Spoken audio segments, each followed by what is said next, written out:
السلام علیکم ورحمۃ اللہ وبرکاتہ۔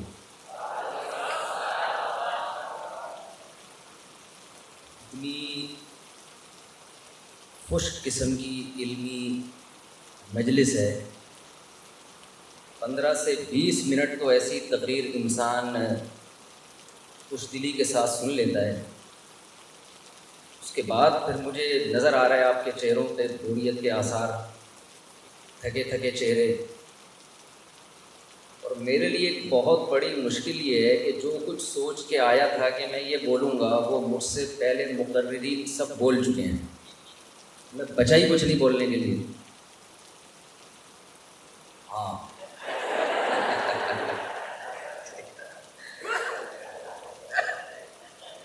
یہ جو ابھی فرما رہے تھے ڈاکٹر اسرار رحمہ اللہ تعالیٰ کے بیٹے، میرے تعارف کے وقت کے مفتی صاحب کی بڑی قربانی ہے کہ تشریف لائے ہیں، یہ واقعی بہت بڑی قربانی ہے۔ 4 سے اجازت لے کے آیا ہوں۔ جب آپ کہیں جاتے ہیں، دیکھیں داماد کی مثال سسرال میں ایسے ہے جیسے اسرائیل میں فلسطینی۔ میں جب سفر کے لیے جاتا ہوں تو 4 جگہ سے مجھے پرمیشن لینی پڑتی ہے کہ جانا ہے جانا ہے جانا ہے جانا ہے، چاروں طرف سے۔ پھر میری انکوائری ہوتی ہے کہ اکیلا جا رہا ہے یا کسی کو لے کے جا رہا ہے۔ میں جب نکلا ہوں نا ایئرپورٹ جانے کے لیے تو میری ایک وائف کا میسج آیا تھا کہ مجھے اطلاع ملی ہے کہ دوسری ساتھ میں ہے۔ میں نے قسمیں اٹھائیں کہ یہ بالکل پروپیگنڈا ہے میرے خلاف، غلط خبر ہے۔ چلیں تھوڑی سی تو آپ کے چہروں پہ مسکراہٹ آئی، کچھ میں سمجھتا ہوں بات تھوڑا غور سے سنیں گے آپ لوگ۔ 2015 میں میسج ٹی وی نے مجھ سے انٹرویو لیا تھا کہ آپ کی مشہور شخصیات جو آپ کی نظر میں جو آپ کے لیے فیمس پرسنالٹی ہیں، جن سے آپ بہت زیادہ متاثر ہیں، وہ کون کون ہیں؟ تو میں نے 4 افراد کے نام لیے تھے۔ ایک حضرت مفتی تقی عثمانی صاحب، جو ان کی علمیت، تواضع اور تقوی کا پوری دنیا میں ڈنکا بجا ہوا ہے۔ واعظ و نصیحت کے اعتبار سے ایک بہترین واعظ جنہوں نے لوگوں کی زندگیاں پلٹیں اپنے واعظ و نصیحت سے، ان میں حضرت مولانا طارق امین صاحب کا نام آتا ہے۔ غیر مسلموں میں جتنے مضبوط طریقے سے کام کیا اور دھڑا دھڑ غیر مسلموں کو اسلام میں داخل کیا، ان کی کتابوں کے ریفرنسز اس طرح سے یاد کرنا، قرآن کی آیتوں کے حوالے یاد کرنا، اس میں اللہ تعالیٰ نے ڈاکٹر ذاکر نائک کو بہت بڑی فضیلت دی۔ چوتھی شخصیت قرآن کے حوالے سے، قرآن سے لوگوں کو آگاہ کرنا، قرآن کے وہ مضامین جن پہ بات چیت ہم نے چھوڑ دی تھی۔ ہمارے ہاں تو ہر شخص قرآن سے اپنے مطلب کی چیز نکال رہا ہوتا ہے۔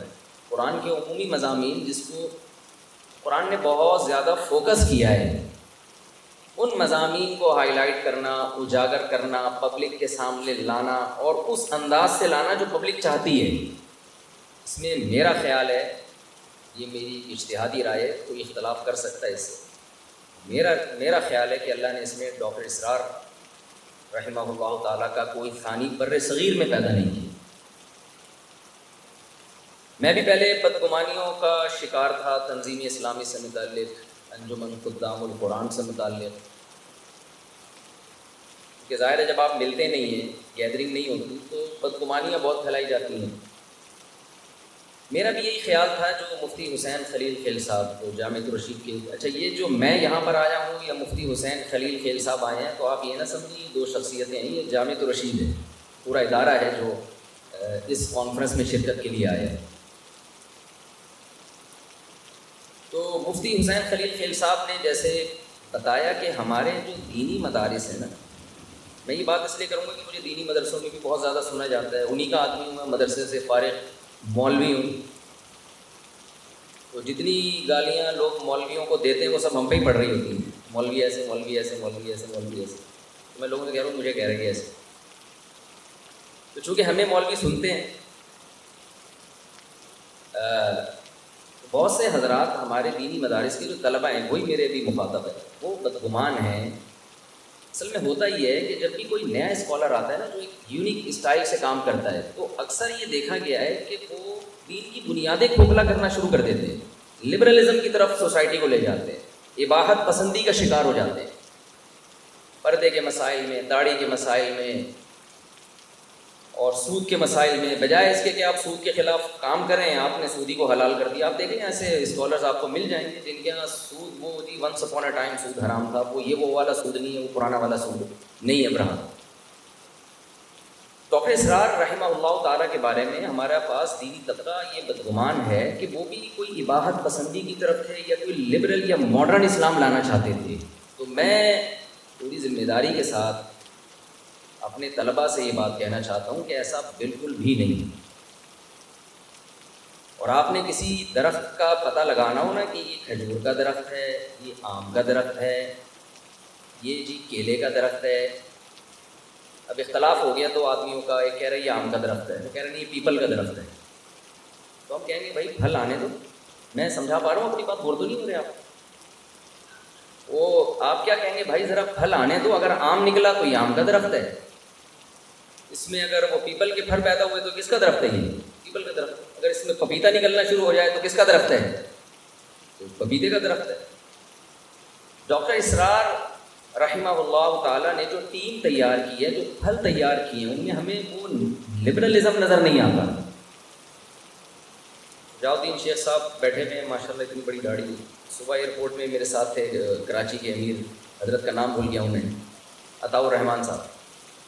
مجھے صرف اپنے سسرالیوں کے نام پتہ ہیں, باقی اتنے زیادہ ہیں کہ اب مزید اسپیس بچی نہیں. میں لوگوں سے کہتا ہوں کہ میرے حوصلے کو داد دو, ہول سیل کے حساب سے سالے ہیں میرے, ہول سیل. تو ایک آدھ سالہ ٹینشن کے لیے کافی ہوتا ہے کہ نہیں ہوتا, میرے ہول سیل کے حساب سے سالے ہیں. تو آپ پھر بھی دیکھو میں لاہور آ گیا. تو حضرت سے بات ہو رہی تھی تو ماشاءاللہ ان کی ایکٹیویٹیز دیکھی ہم نے, داڑھی دیکھیں ماشاءاللہ. آج کل تو نئے دیکھیں, میں جو داڑھی جس کی نہیں ہے اس کو برا نہیں کہہ رہا میں, لیکن آپ داڑھی کا ہی انکار کرنا شروع کرتے ہیں. ماڈرن اسلام ایسا ایک تصور پیش کرے, پردے کا ہی انکار کرنا شروع کرتے ہیں, یا پردے کے احکام میں اتنی تبدیلیاں کہ وہ پردہ اور ہونا نہ ہونا برابر ہو گیا.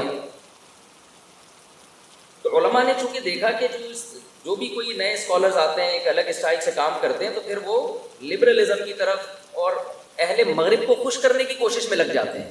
یہاں ان کی تقریریں کچھ اور ہوتی ہیں, وہاں جا کے کچھ اور. کسی نے جہاد کا انکار کر دیا.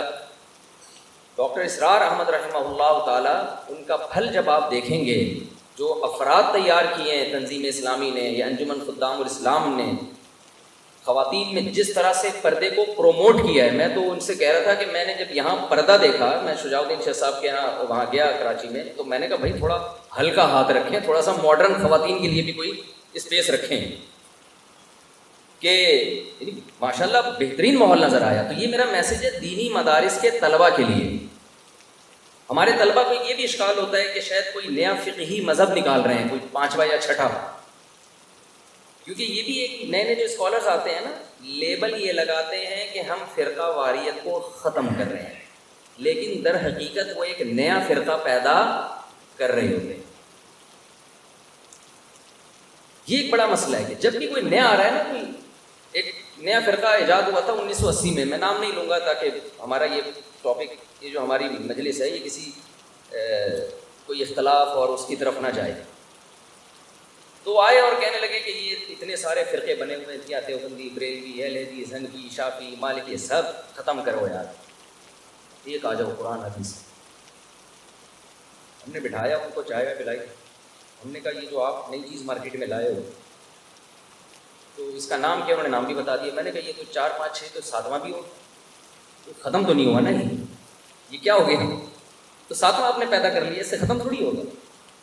ختم اس طرح سے ہوگا جو یہ مجلس ہے, اس میں ہر مکتبہ فکر کے لوگ ہیں, اور اسلام کی بنیاد پہ سب کیا ہو جائیں, متفق ہو جائیں. اس طرح سے تو چیزیں ختم ہوں گی. میں دینی مدرسوں سے تعلق رکھتا ہوں, میں یہاں پر آیا ہوں, میں آپ کو پروموٹ کروں. میں نے شجاع الدین شیخ صاحب کا انٹرویو اپنے چینل سے صرف اس لیے نشر کیا تھا پوری ذمہ داری کے ساتھ, تاکہ نوجوان ان کے ہاتھ پہ بیعت ہوں. مجھے پتا تھا جو کام یہ کر رہے ہیں شاید اس اسٹائل میں نہیں کر سکتا وہ کام, اسی وجہ سے میں نے ان کا وہ دعوت نامہ اور ان کا بیعت نامہ وہ بھی شائع کیا. ہم ایک دوسرے کے معاون اور مددگار بنیں، نہ کہ ہم ایک دوسرے کی ٹانگیں کھینچنا شروع کر دیں. لیکن ہم اتنے براڈ مائنڈیڈ بھی نہ ہو جائیں کہ سب کچھ ہی ہضم ہو. کچھ اسلام کی کچھ بیسکس ہیں، ان پہ ہم نے کسی قیمت پہ کمپرومائز نہیں کرنا. وہ بیسکس کیا ہیں؟ میں اس کی ڈیٹیل میں جاؤں گا، بات لمبی ہو جائے گی. وہ بیسکس یہ ہیں کہ جب ہم کسی غیر مسلم کو مسلمان کرتے ہیں تو کون سے عقائد اس کی زبان سے کہلواتے ہیں؟ اس میں کیا وحدت الوجود آتا ہے؟ بھائی ایک ہندو آیا کسی مولوی صاحب کے ہاتھ پہ مسلمان ہونے کے لیے، میرے پاس آیا، فرض کریں، میں اس سے کیا کہلواؤں گا؟ بھائی سب سے پہلے میں کہلواؤں گا، کہو بھائی میں گواہی دیتا ہوں اللہ کے سوا کوئی عبادت کے لائق نہیں ہے، میں گواہی دیتا ہوں محمد صلی اللہ علیہ وسلم اللہ کے بندے اور رسول ہیں، اور جو ضرورات دین ہیں، جنت، جہنم، فرشتے، جنات، ختم نبوت، تقدیر کا عقیدہ، یہ چند باتیں جب ہم اس کی زبان سے اگلوا لیتے ہیں تو ہم یہ سمجھتے ہیں کہ یہ اسلام میں داخل کمپلیٹ کر لیں، سینٹنس آپ ہو چکا ہے. تو اتنی چیزوں سے ہم کیوں اسلام میں داخل نہیں ہو رہے؟ ہمیں اس سے آگے جانے کی کیا ضرورت ہے؟ تو ہمارے لیے بھی اتنا کافی ہے نا. جو غیر مسلم دوسری انتہا پہ تھا اس کو اس طرف لانے کے لیے تو چند عقیدے ہیں، اور جو اندر پہلے سے موجود ہے اس کو باقی رکھنے کے لیے اس پر اتنا برڈن ڈالا ہوا ہے کہ اس کو اس پر بھی ایمان لانا ہے، اس پر بھی ایمان لانا ہے. ایک صاحب مجھے کہہ رہے ہیں کہ پنجاب میں نا حیات النبی، ممات النبی کے بڑے پھڈے چلتے ہیں. ایک صاحب مجھ سے الجھ پڑے بہت زیادہ. میں نے کہا بھائی مجھے اس بحث میں نہ الجھاؤ یار، ہم سیدھے سیدھے بھی شادیوں وادیوں کے کام باتیں کر رہے ہیں، لوگوں کو اس پہ لا رہے ہیں زنا سے، تم کیا حیات النبی ممات النبی میں الجھا دیا تم نے. کہہ رہے نہیں یہ بہت ضروری عقیدہ ہے، قبر میں اس کے بارے میں سوال ہوگا. میں نے کہا مجھے بتاؤ تمہاری بیوی کو کیا ہے پتہ ہے حیات النبی اور ممات النبی کا؟ کہہ رہے وہ بیچاری کو کیا پتا. میں نے کہا وہ مسلمان ہے یا نہیں ہے؟ ہاں ہے، تبھی تو میرا نکاح باقی ہے. تو میں نے کہا پھر مجھے بھی نہیں پتا، مجھے بھی مسلمان سمجھ لو، مجھے بھی نہیں پتا. کچھ ہڈے جو ہے نا وہ مذہبی اسکالرس کے لیے رکھیں لڑنے کے لیے، ان کو لڑنے دیں، آپ نہ لڑیں. قبر میں مردے سنتے ہیں، نہیں سنتے ہی بڑا پھٹا چلتا ہے. کل ایک صاحب آئے اور وہی بات کی کہ قبر میں مردے سنتے ہیں. میں نے کہا یار یہ